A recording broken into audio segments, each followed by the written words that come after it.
Hello students, this is S Kumar and you are watching S Kumar Commerce Educator. Welcome to my channel. हम start करने जा रहे हैं next topic system of accounting. Previous video में हमने discuss किया था definition of accounting, characteristics of accounting and objectives of accounting. अब हम नेक्स्ट टॉपिक स्टार्ट कर रहे हैं सिस्टम ऑफ अकाउंटिंग। अकाउंटिंग के दो सिस्टम होते हैं। अकाउंटिंग में जो हम बिजनेस के फाइनेंशियल ट्रांजेक्शन को हम रिकॉर्ड करते हैं उसके दो सिस्टम होते हैं, double entry system and single entry system. उसी के बारे में हम इस वीडियो में डिस्कस करेंगे। आप चैनल को सब्सक्राइब करिए ताकि आने वाली वीडियो की नोटिफिकेशन आपको मिलती रहे। स्टार्ट कर रहे हैं हमारा टॉपिक डबल एंट्री सिस्टम।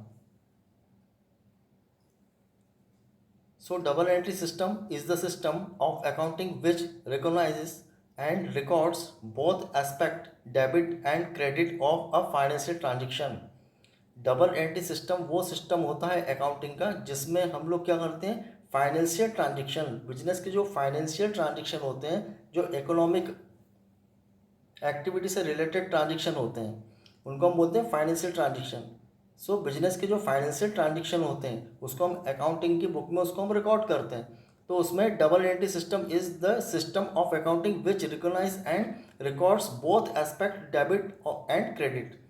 एक फाइनेंशियल ट्रांजेक्शन के दो इफेक्ट होते हैं, दो इम्पैक्ट होते हैं, एक प्लस एक माइनस, जैसा अभी हम आगे सीखेंगे।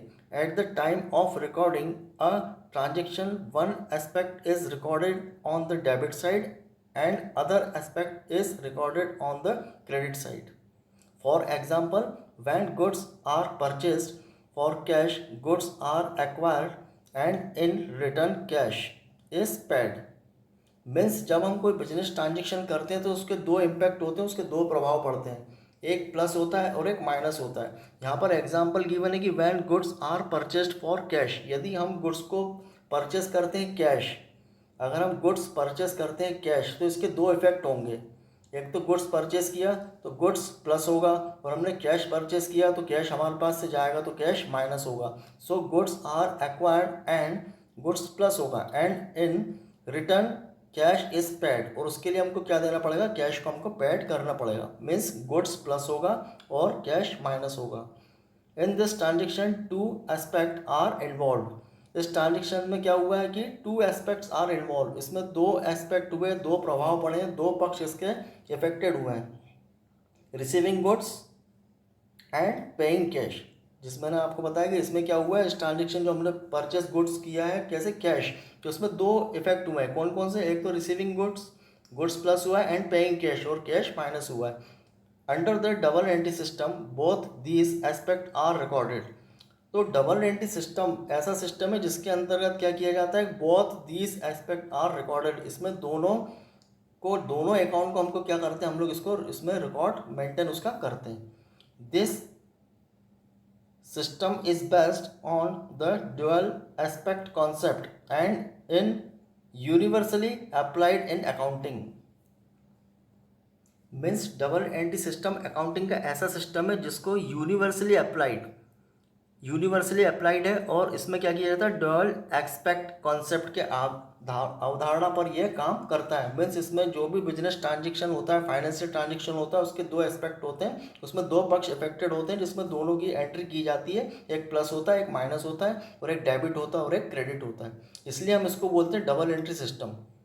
इसमें दो अकाउंट इफेक्टेड होते हैं। अगर हम कोई भी बिजनेस ट्रांजेक्शन करते हैं, बिजनेस का कोई भी फाइनेंशियल ट्रांजेक्शन करते हैं, जैसे एग्जांपल की अगर हम बैंक में कैश डिपॉजिट करते हैं, ये ट्रांजेक्शन है, तो इसमें क्या होगा कि बैंक में अगर हम पैसा जमा करते हैं तो उसका इफेक्ट क्या होगा कि बैंक में पैसा प्लस होगा और हमारे पास से कैश माइनस होगा। तो ये होता है डबल एंट्री सिस्टम। मतलब आपने कोई बिजनेस फाइनेंशियल ट्रांजेक्शन किया है तो उसमें दो इम्पैक्ट होंगे, एक प्लस एक माइनस, एक डेबिट और क्रेडिट। तो ये डुअल एस्पेक्ट कॉन्सेप्ट पे काम करता है। डबल एंट्री सिस्टम किस अवधारणा पे काम करता है, डुअल एस्पेक्ट कॉन्सेप्ट पे काम करता है। इसको यूनिवर्सल अप्लाइड है, ये सभी बड़े बड़े जितने भी बिजनेस होते हैं उसमें डबल एंट्री सिस्टम ही अकाउंटिंग में लागू होता है। नेक्स्ट हम पढ़ेंगे features of the double entry system. Double entry system के फीचर्स क्या क्या होते हैं। It maintain a complete record of each transaction.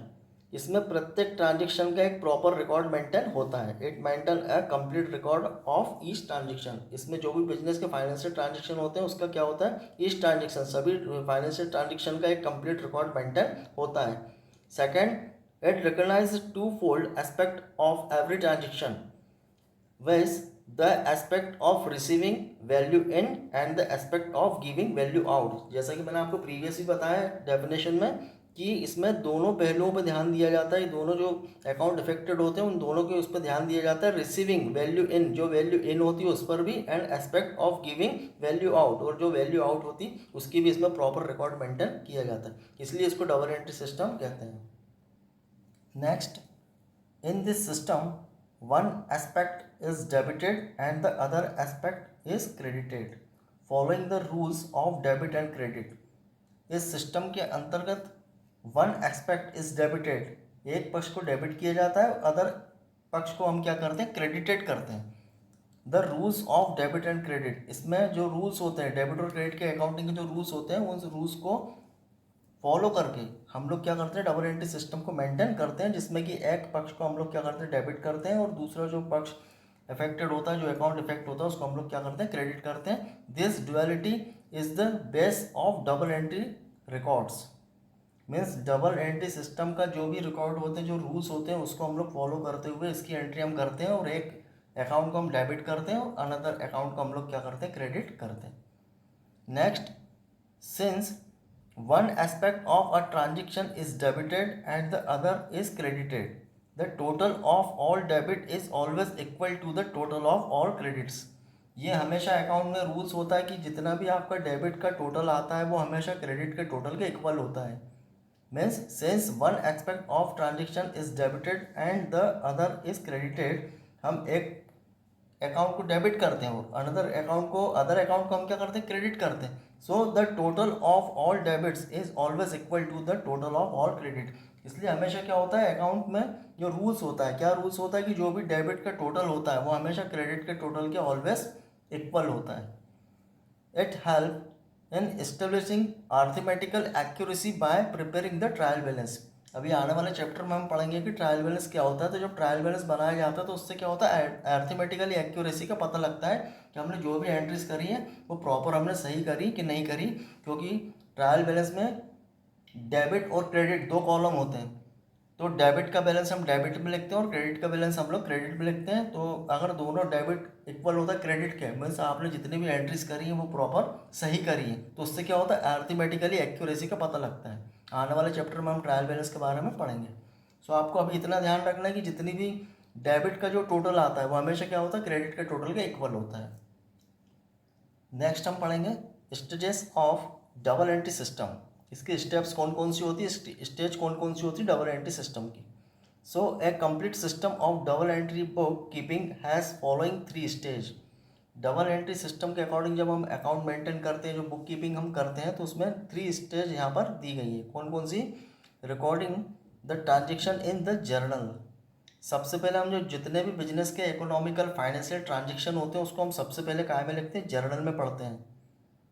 Journal में हम उसकी एंट्रीज करते हैं। मीन्स जो भी बिजनेस के फाइनेंशियल ट्रांजेक्शन होते हैं उसको सबसे पहले हम एंट्रीज, उसकी रिकॉर्डिंग काय में मेंटेन करते हैं, जर्नल में हम उसका रिकॉर्ड मेंटेन करते हैं। Next, classifying transaction in the journal by posting them to the appropriate ledger accounts and then preparing the trial balance। Journal में एंट्री होने के बाद हम उसका क्लासीफाई करते हैं, क्लासिफिकेशन करते हैं अकॉर्डिंग टू ट्रांजेक्शन। जो एक ही नेचर के ट्रांजेक्शन होते हैं उसको हम लोग क्या करते हैं, पर्टिकुलर उनके लिए अलग अलग लेज़र बनाते हैं, अलग अलग अकाउंट बनाते हैं, और जर्नल के बेस पे हम लोग क्या करते हैं, लेज़र में उनकी पोस्टिंग करते हैं। सबसे पहले हम जर्नलाइज करते हैं बिजनेस के इकोनॉमिकल फाइनेंशियल ट्रांजेक्शन को, सबसे पहले हम जर्नलाइज करते हैं। जर्नलाइज करने के बाद उनका हम क्लासीफाई करते हैं। क्लासीफाई करने के बाद जो एक नेचर के ट्रांजेक्शन होते हैं या एक हेड से रिलेटेड ट्रांजेक्शन होते हैं उसको हम क्या करते हैं, उसके लिए लेज़र बनाते हैं। लेज़र, और लेज़र में हम क्या करते हैं, अप्रोप्रिएट लेज़र में उस ट्रांजेक्शन की हम लोग उस पोस्टिंग करते हैं, एंट्री करते हैं, and then preparing the trial balance. Next, closing the book and preparing the final account. और ट्रायल बैलेंस बन जाने के बाद तीसरी स्टेज होती है, थर्ड स्टेज होती है क्लोजिंग द बुक। हम क्या करते हैं, बुक क्लोज करते हैं, उनका बैलेंस सबका, सभी अकाउंट का, सभी लेज़र का बैलेंसेस निकालते हैं, बैलेंसेस निकालते हैं, और ट्रायल बैलेंस बनाते हैं। और ट्रायल बैलेंस बन जाने के बाद ट्रायल बैलेंस के नेक्स्ट स्टेज क्या होती है, इसके बाद हम लोग बनाते हैं फाइनल अकाउंट।